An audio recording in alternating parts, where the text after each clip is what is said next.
machinery bought 1 lakh rupees, right? It's an expenses. To that extent, my profits will come down. But why I am not showing that? I thought that year's profit and loss account will look very bad. That is the reason. That year's profit and loss will look bad. At the same time, this machinery is not consumed in only that year. It will be consumed over the period of year. So you have to split that into multiple years. That is called as matching concept.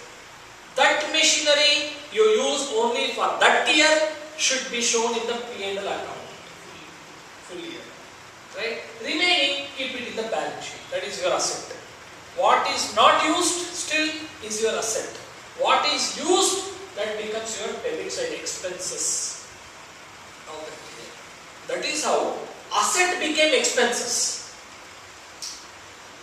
Right? Depreciation means what? Are you spending any amount? You are showing in books of accounts that say depreciation of 1 lakh, but that is nothing but one portion of your asset only. It's a depreciation. You are not giving 1 lakh to anyone.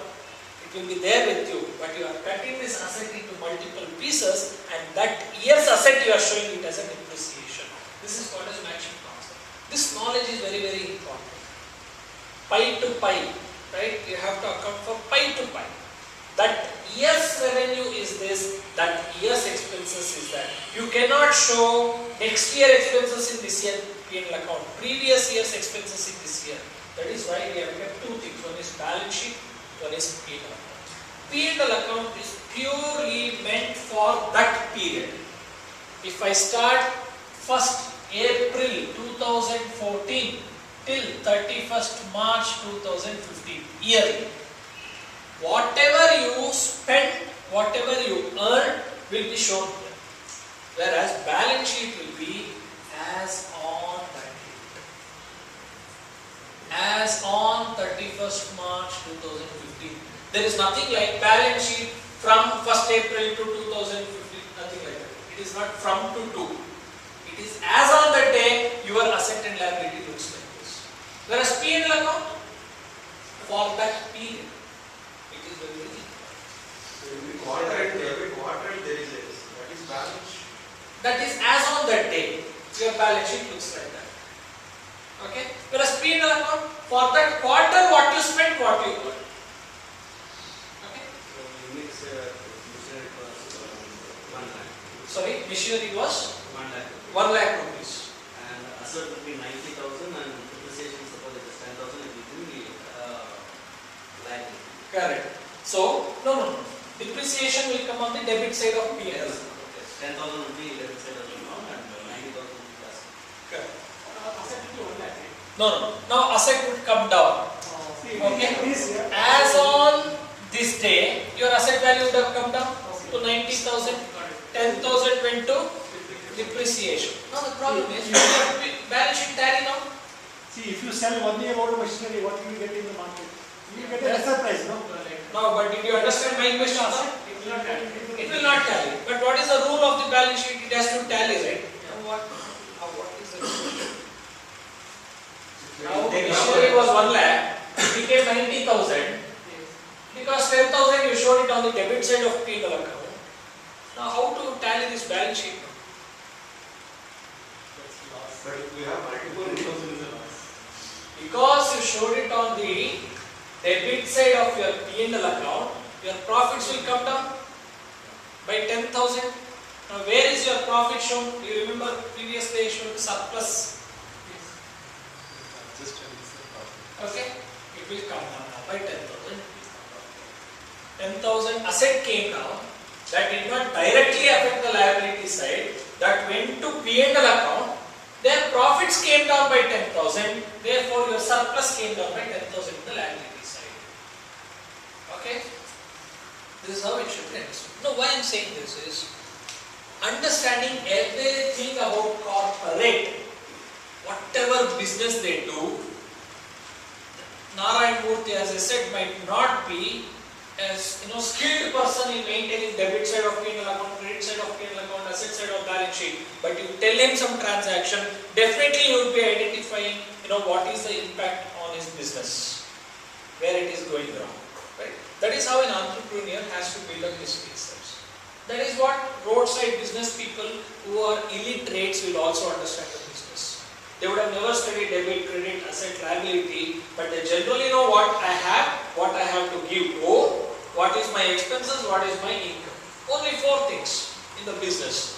What I owe, what I own, what is my income, what is my expenses at any given moment.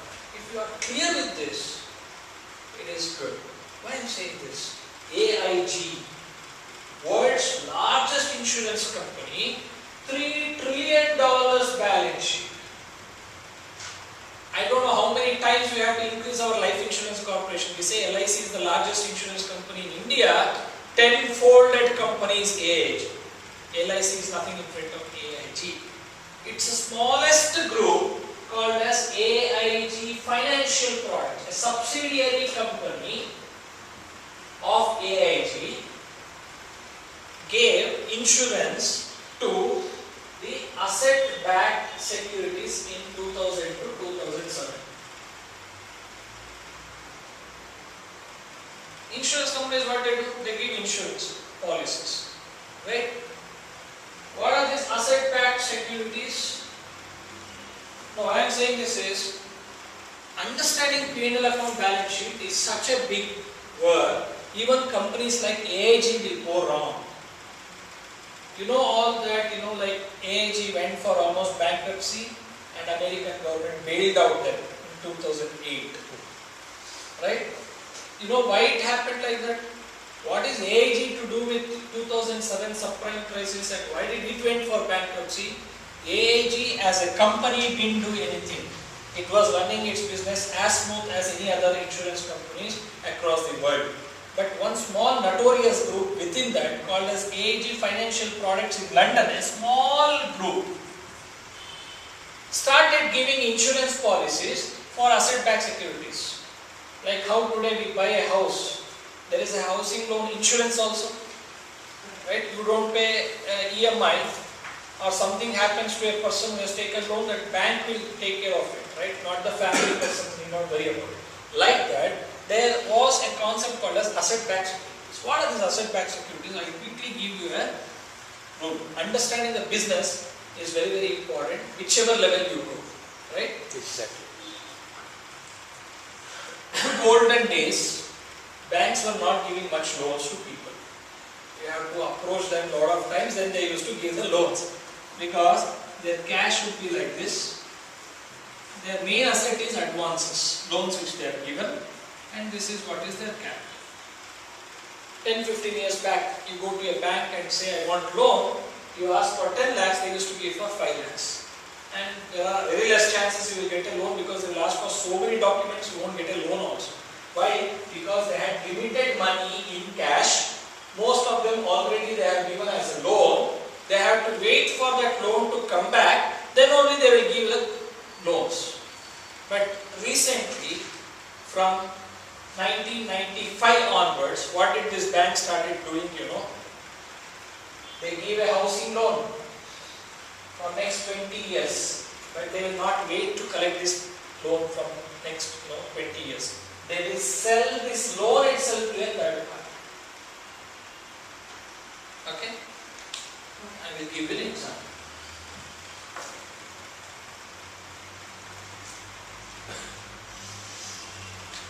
Okay? So this is a balance sheet of the bank. Bank has a capital of 10 lakhs. They have already given loans up to 8 lakhs and they are having cash of 2 lakhs. Now someone approaches you for a housing loan. This bank. At most how much they can lend? 2 lakhs is the capital they have. But let's say they have a business demand for 10 lakhs. What can this bank do? They have to borrow how much? 8 lakhs. So cash will now increase by 8 lakhs. So they have 10 lakhs to lend money. Okay. Now let's say there is again demand for another 10 lakhs. Either they have to come for an IPO Are you all understanding? Banks have to issue shares to increase their capital, or they have to borrow money to increase their cash balance so that they can give the loans. Now, companies cannot keep coming to an IPO every year because the value will come down. Subscription doesn't happen. They cannot keep borrowing because there is something called as Basel norms. Every bank has to follow this. We are now today in the Basel III Accords. It is a world regulatory for all the banks. The name of the place is Basel. The decisions will be taken in this place for the world banks. They have to maintain certain reserves, debt equity ratio, all these conditions they put. They classify risk into three parts: market risk, operational risk, credit risk. I am a certified risk manager, so I got a certificate from Garth Association of US. So I have studied this classification of risk, credit risk, market risk, operational risk. So banks simply cannot cross certain ratios. They have to maintain some minimum ratios. So they cannot borrow money, they cannot issue capital. But there is a huge line in front of the bank looking for loans. Now banks doesn't want to miss this opportunity of giving more and more loans and increase their profits. So what they started doing is sell this loan of 8 lakhs immediately to third party. So it gets converted to cash. Again, lending money. So cash gets converted to loan, sell the loan. Again, it gets converted to cash. Again, lend the money, sell it to third party. Now, who are these people? These are the people who are called as hedge funds. 2007, I don't know how many of you remember, Bear Stearns was the first company which went bankruptcy, which was the sixth largest investment banker at the point of time. Lehman Brothers, have you heard of Lehman Brothers? 125 years old company. Not even a single quarter they had the loss. In 125 years, they didn't have a loss even in a single quarter. In 2008, in 6 months they went for bankruptcy. Right? Because they were not knowing where they are investing their money. They were all buying these type of loans. I was asking you, right, who will buy the loans from these banks? Banks started selling the loans to third parties. Now, where did they get the money? They issued bonds in the market. See the chain. I am saying the market finance, how in-depth it is. It is also a part of finance. One is corporate finance, one is market finance. Corporate finance is all about understanding the balance sheet of a company. Market finance is understanding the markets of it. Now it is somewhere interrelated now. If you don't have the knowledge of these two, even big companies like Lehman Brothers, AIG gave the insurance for these bonds. Why? Because credit rating agencies like Standard & Poor, Fitch and Moody's gave AAA rating for these bonds. All are industry giants, 100 years old companies, Standard & Poor's. They rate countries, not particular bonds. Bonds are nothing for them. They rate what is India. What should be India's borrowing rate? When India as a government borrow from World Bank, what is the rate of interest they should be charged? They rate countries. They rate companies. So rating a bond is nothing for them. So they rated this bond as a AAA rating. AAA rating means what? Most safest bond. Anyone can invest. Because S&P rated them as AAA, AIG also gave insurance for them. Okay. Now banks are also happy. These hedge funds are also happy because they are able to sell the good bonds. Sorry? That means if something goes wrong, like let's say the bond prices comes down drastically, AIG will pay the loan. Okay? Your investment, you invested 10,000, that now the bond prices reach 0, now AIG will pay. Okay. The bonds are bought by the public, right? A bond is bought by the public, richest, high net worth investors. In India, 2 banks invested in these bonds, ICICI and State Bank of India. State Bank of India, so-called conservative bank, had invested in these bonds. Indian government is very strict in like investing in these type of bonds, so we were safe. Even in India today, pension funds and provident funds cannot be invested in derivatives products. It should be invested in AAA rated bonds and government securities, right? Whereas in US, they can invest anywhere. Pension fund and provident funds can be invested anywhere. You know a company by name Enron, which went bankruptcy in 2002. What is the worst part of Enron, The employees lost the job when Enron went for bankruptcy, and their PF amount was invested in Enron shares by the company. Why? In US, there is no rule that the PF money should be invested only in government bonds. India has it. That is good. One way, having a third front, whatever you call communist parties are good. They don't allow very quick rules to be implemented at the government level. Though there are negative parts, I'm not speaking about that. I'm just making here that in India, provident funds and pension funds are invested only in government bonds or AAA rated bonds. It is not very good. Our savings are safe. Their employees lost their job, they lost their savings. What worst thing can happen for a person? Right? Now, why is this called as asset-backed securities? This bond is a security. It is called as asset-backed security. Why? Because it is backed up by these loans. If every person pays their EMIs properly, it will go to this third party. They will give to this bondholder proper interest. If EMIs stop coming to the bank, they don't pay to this third party. They don't give it to the bonds. Right? Like this, they have churned 200 times. A very largest bank in US almost between 2000 to 2005, lend, sell, convert into cash. Lend, sell, convert into cash. Like this 200 times. Let's keep on an average they make 10% profits. That means money is same. They have churned 200 times. 200 times into 10% is the profits. 2000 times, 2000%. Which industry will give you this profits? Manufacturing industry, automobile industry, healthcare. So US stopped doing all the other activities other than finance. That's why today you are seeing, right? US doesn't manufacture anything. They import everything because they found huge money in finance sector. They stopped doing everything else other than only this business. But finally what happened? They had so much money, these banks, they started lending money to every Tom, Dick and Harry. Whoever approaches the bank, they will get a loan because banks have huge cash. They started giving loans to even subprime people. That's why it's called a subprime crisis. Who are subprimes? Whose FICO ratings are lesser than 500. Today in India we have a website called as CIBIL.com. Credit rating. Pay 400 rupees before approaching any bank to a loan. Fill up the form. You will get your credit rating. Immediately, instantly you have to fill some details of your income and other things. CIBIL.com will give you what is your rating. In the same way in US, there is a company called as FICO. FICO 820 plus rating is like a very good borrower. Banks will like to give loans to such type of people at lower interest rate.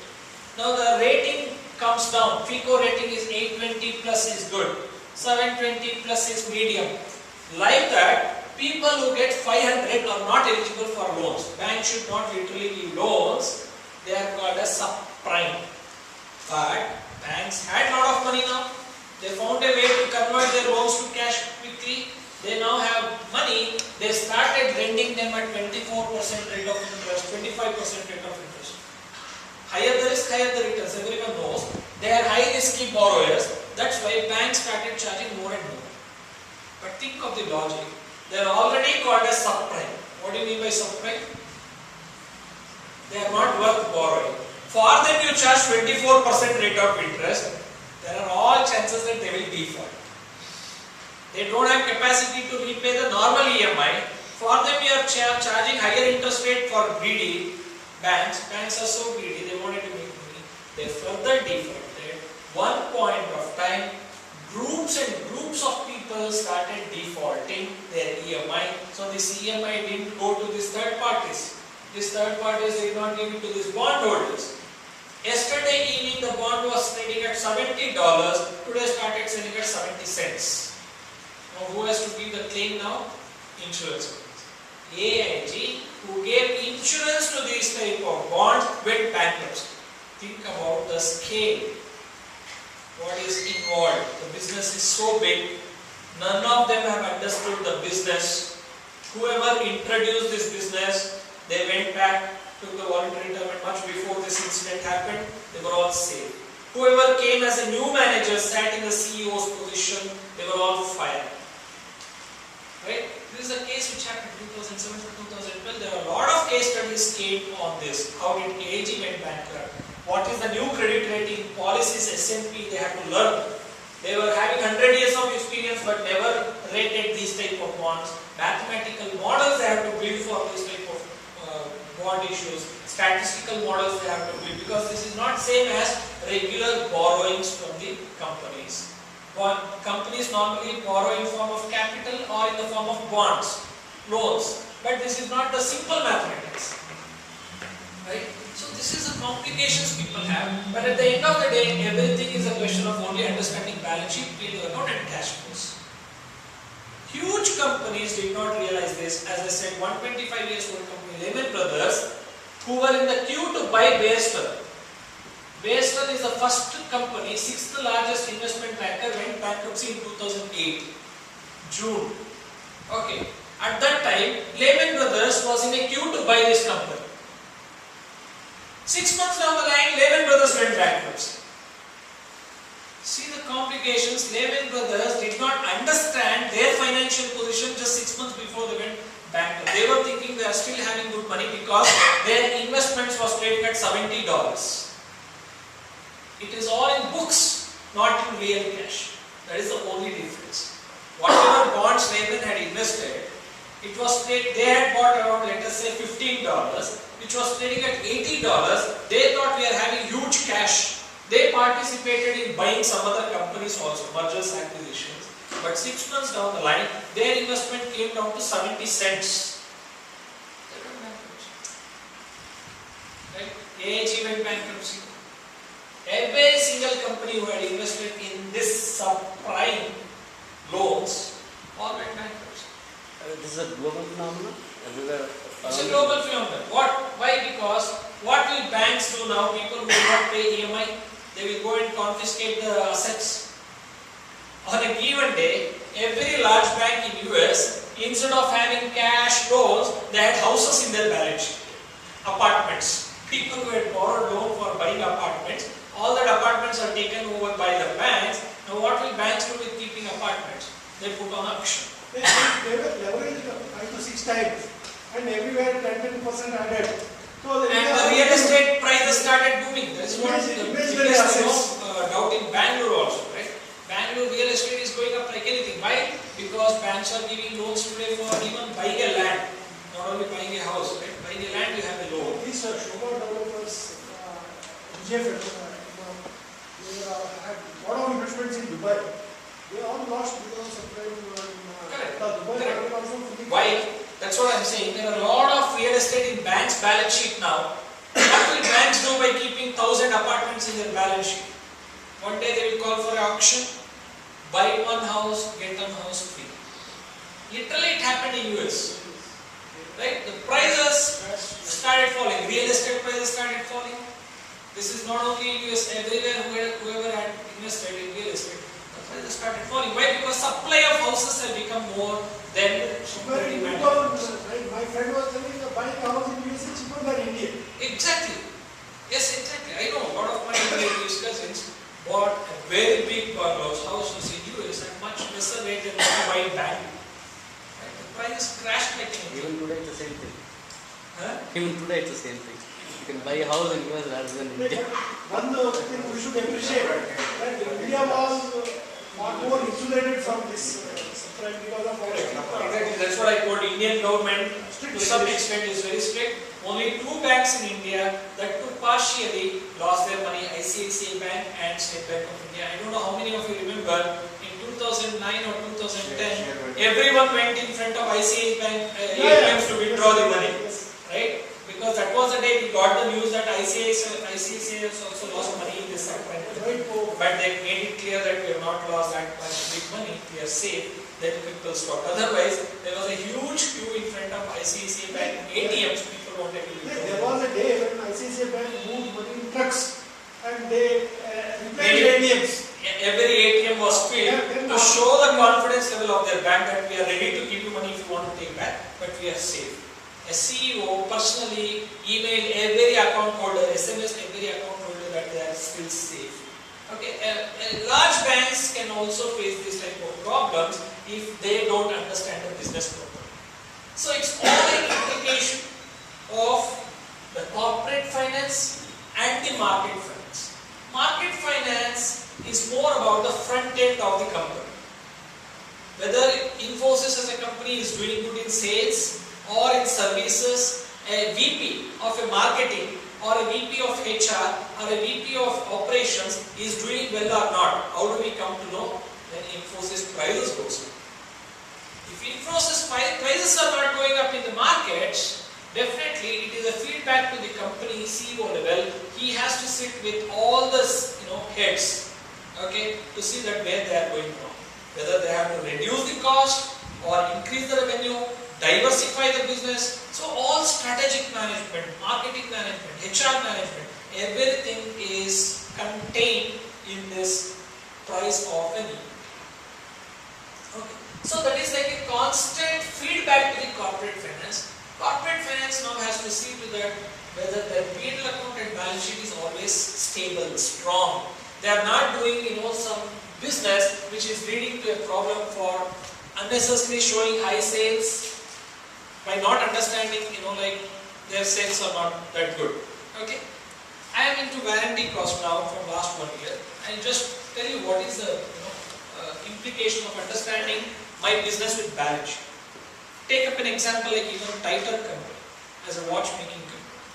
Warranty cost is added in every price of the product you buy.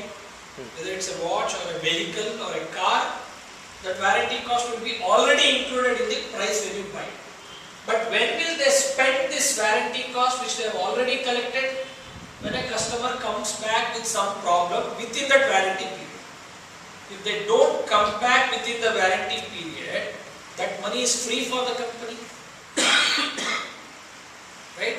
Let's say they charge 500 rupees per watch as warranty and that customer never turns back to the company with any single problem during the warranty period. That 500 rupees is for their pocket. It's a free source of fund.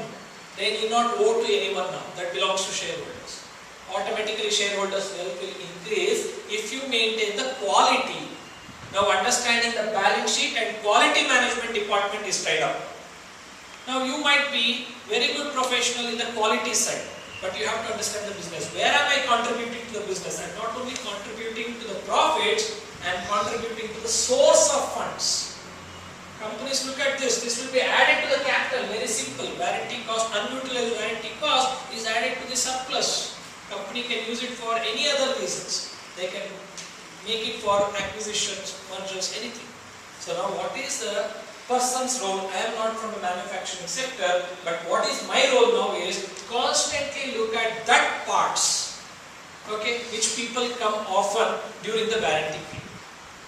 Okay, as a laptop, the operating system might be creating a problem within warranty period. Now I have to give a feedback to the service engineering department, improve the quality of operating system.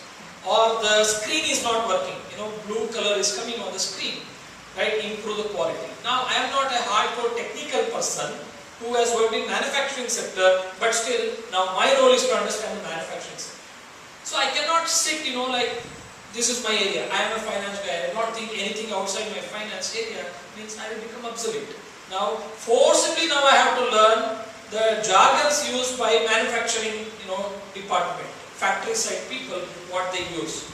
No boot, no post. These are all like technical terms used in the laptops. In the same way, if you join an automobile segment, then you have to understand automobile related jargons. A car during the warranty period, some spare parts should not create any problem. If they create a problem, then you are losing the capital. Not only there is nothing to lose your profit because already it has come in the form of price. what you are losing is a free lunch. If you spend money on warranty cost, it's like you are losing a free lunch. That shouldn't happen.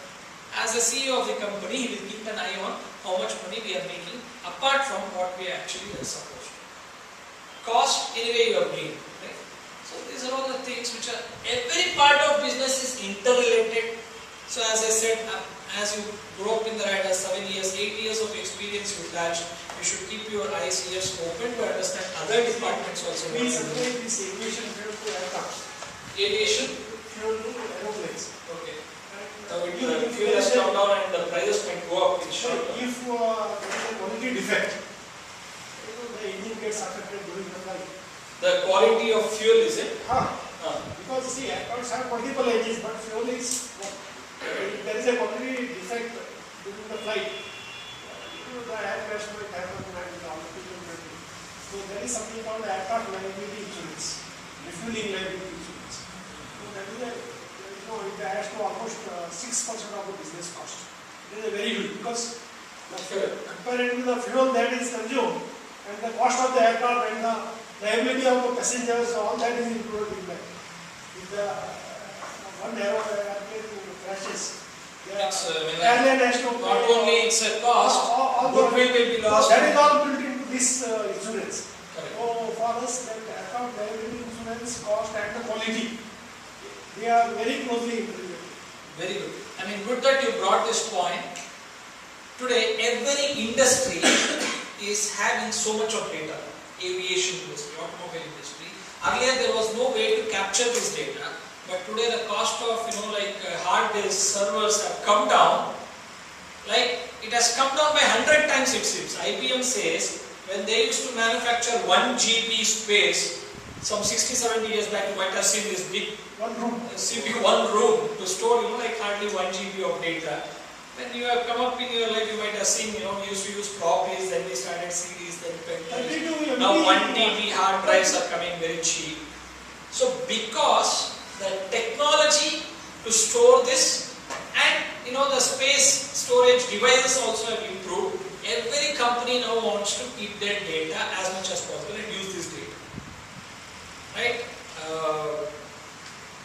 The company like Walmart predicts their customers. I mean, there was a very good case study about this. A gift pack was sent by Walmart to the house. Father opened the gift sent by Walmart, which was meant for the daughter. And there was something related to pregnancy related product they had sent. Then father came to know that the daughter has become pregnant. Right? How did this come to know is, Walmart has observed the buying pattern of that customer. Because she had exceeded some loyalty point, they sent some free gift related to that person. Okay, the daughter was keep on purchasing some related products for her. So based on her last 2-3 months buying pattern, they sent some free gift, which unfortunately father, fortunately or unfortunately, father came to know that daughter has become pregnant in US. This was reported in Information Technology magazine, which is one of the most prestigious magazine for this big data analytics. Why I am saying this is, today companies have reached a stage where they can predict your buying pattern. By this, they will know how many types of products they have to store on a given day, what quantity they have to store, what is the price they have to fix for that day. You might have seen, like Flipkart selling tablets at 1,200. This is called as hunger marketing. Marketing guys have named it as hunger marketing. I don't know the name, Zen, right? You have to book and wait. Then you have to exactly log in at 2 o'clock to see whether your order is fulfilled or not. Then you will get a mobile, right? So what are they creating? Hunger among the customers, and only through Flipkart you can buy it. It is not available in any other market. What is this? Analytics backed by marketing. The core competency is what? Marketing. But backed by your big data. You have the data now, you understand the customers very well.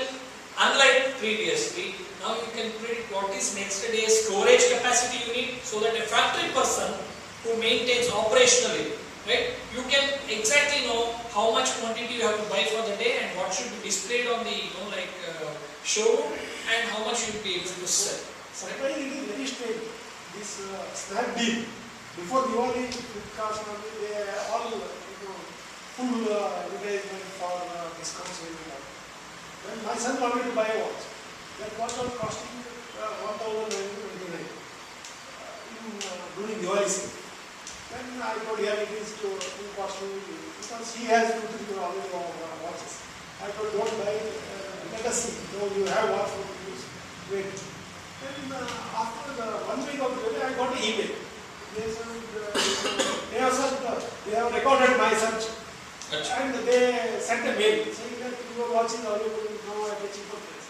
Then just for interest, the same watch is available at 389 rupees. Then I bought it last week for myself. Which was in Diwali, Dhamaka sale, it was 1,999. After Diwali, after 1 week, it is available at 389 rupees. I don't know what is the why they. Yeah, very good actually. Like you might have seen nowadays when you search something in a website, it will give you in the bottom related search. Recommendations they give. No. What How I will mean, they be able to do it? what I mean to say, what I It said is before Diwali, they have tracked. No, correct. That's what.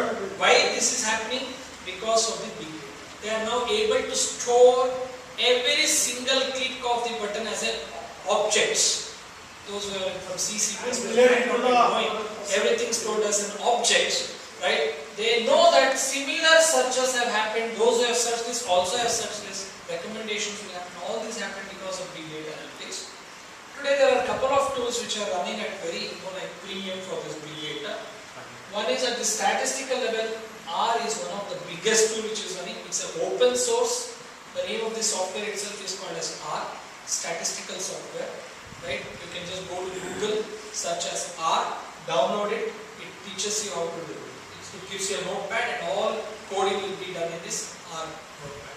At the machine learning language, machine learning means what? Everything will be in a text format. We have to convert the text format into some meaningful, like words. That we are using Hadoop, NoSQL, right? All these are the softwares which we are using.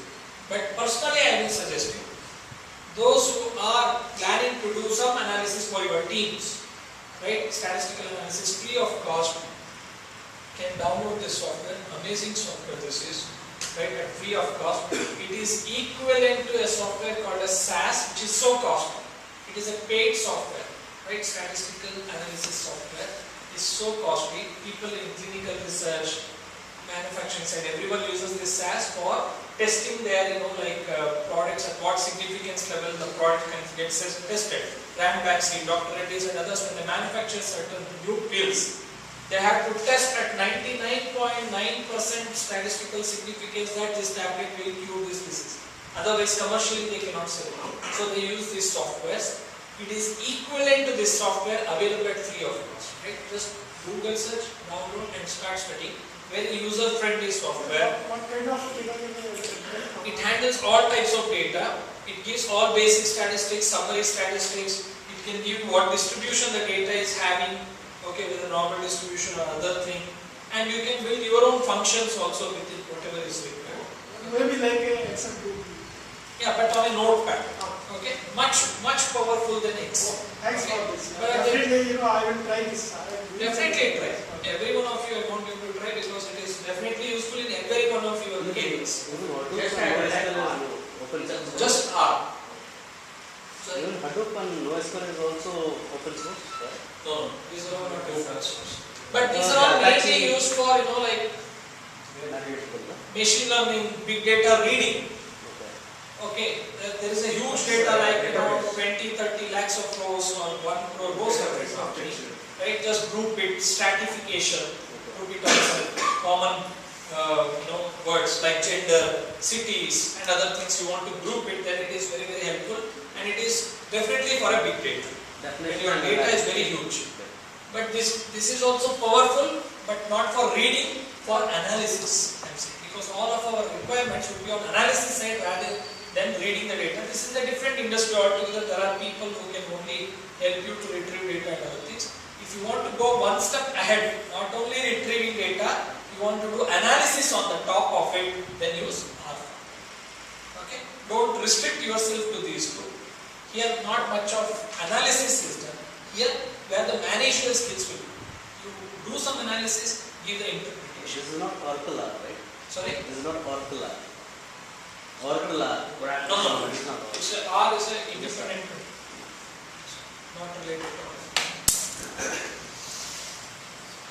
So, Professor, now I want you to summarize what you have covered, major topics, and then relate to our syllabus. So, we are having statistics, that brochure is there. At the back of it, we have listed this subject. Business statistics is there. Finance cycle they are going to study, profit loss account, balance sheet, cash flow analysis and all those things. And then they have specialization in finance. So you can just summarize now how these things will be dovetailed into their decision making. Just Yeah, see, so whatever you have covered, how it get relates to that. there is one common subject which is statistics, which gels up with all other subjects. So how much ever time it is possible from your side to dedicate for this subject, kindly do it. It will be definitely helpful. As a manager, it will create an intuitive, behavior. Right? As I was telling, top level management never gets into very minute points and take decisions. At the glance of the data, they will get in some intuition and they will take the decision.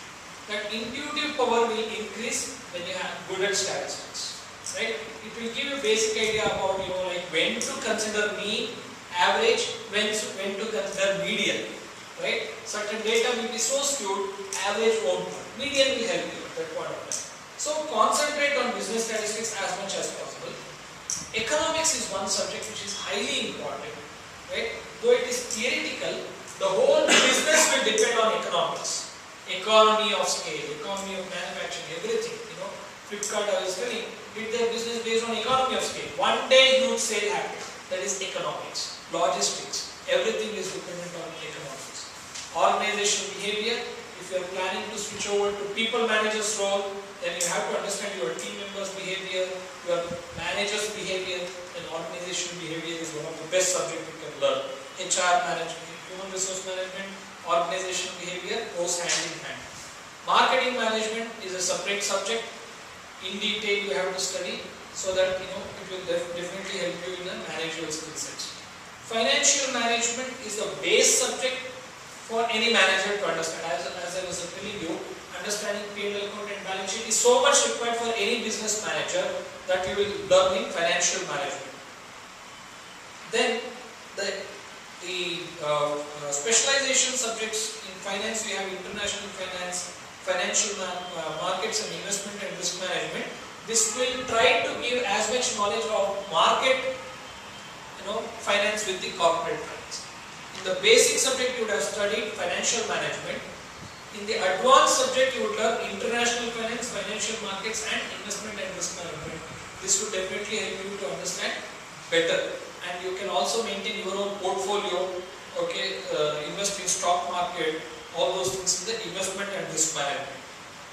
Simultaneously, at parallel level, there will be marketing management and HR management, operations running at the specialization subjects, right? So those who are interested to grow it as a people manager can concentrate more on HR management and operations. Those who are planning to grow at more IC roles at the specialization subjects can also concentrate on this, but understanding statistics and financial management is also very, very important as an IC role. Okay, so that you can contribute individually, something to the team. Okay, so apart from that, there is a capstone courses, business perspective analytics, that will give you the confidence to understand the business. Give any data, I will understand, I will interpret. This is the confidence level you will get at the capstone analysis. So that you can speak with your manager and manager's manager also with confidence that what I am speaking is in line with your discussion, but I have my suggestion. All that what you are saying is not correct, but at the same time I am not overruling that, but this is my suggestion. If you want to buy my idea. This confidence, analysis. So if you have to say something to the higher level management, first thing they will ask is, on what basis you are saying. So you should have numbers and confidence. So this everything should be converted to numbers, give it in proof. That is what this analytics and business statistics and finance will do. Okay? Any idea you get, convert that into numbers.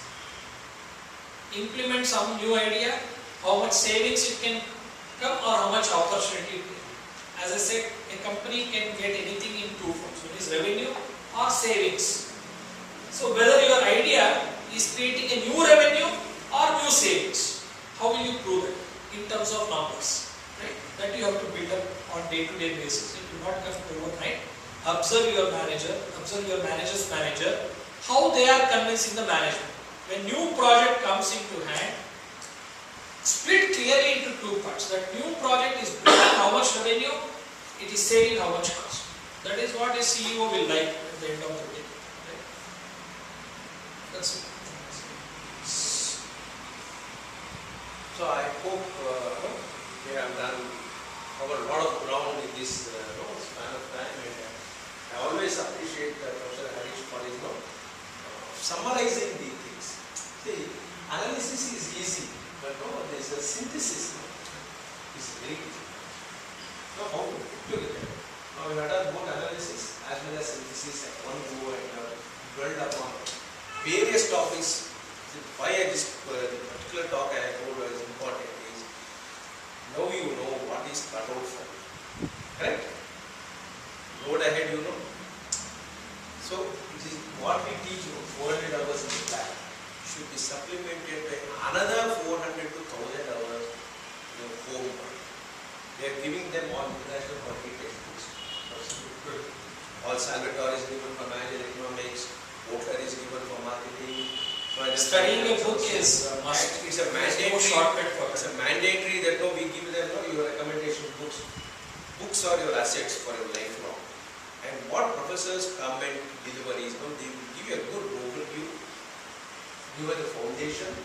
Sir, yesterday is newspaper. Each quarter is coming to Bangalore. There is a seminar. Yeah. That will share the information. That will share the And there is a special student session. So we are coordinating that also. Fundamentally, what the objective of putting together and inviting professor is today, I think the purpose is so. Correct? That you have all got a bird's eye view, what is in store, and you have to do a lot of work. See, professor is speaking so confidently, overnight, Yeah, you have to study all these textbooks, whatever is given. There is no shortcut for that. It will give you the in-depth knowledge about that subject. Okay. You must have become technically sound. Now it is your job, as I told you, managing yourself, number one. Managing your team is your next challenge. Managing your business is the biggest challenge. So, 3 grades you should work. So, individual level, team level, organization level. It won't come overnight. It's an opportunity for you. Professors will be coming and giving, but more important is homework, how much of homework you do. The difference between our courses and the correspondence courses is as simple as here you have got only fly somebody coming and clarifying one topic. No, instantaneous solutions can be given. Do as many mistakes as possible in the class, work out the problems, do more than expect. Correct yourself, professors are there to correct these are the things. And I would like to thank Professor for that. Yes, please. So what kind of the topics that we have chosen today are, I should say, the general. Very generic, Very but generic, in a very given point of time, how to look at the opportunity in your organization from the managerial perspective. Individually, how to improve the quality within yourself. Okay, so but for finance, this is something that we don't understand at the basic levels. There are a couple of subjects there, keeping at the basic level and at the advanced level. What books do we read for finance? It will be given in the course. That's separate. I'll quickly relate, one topic.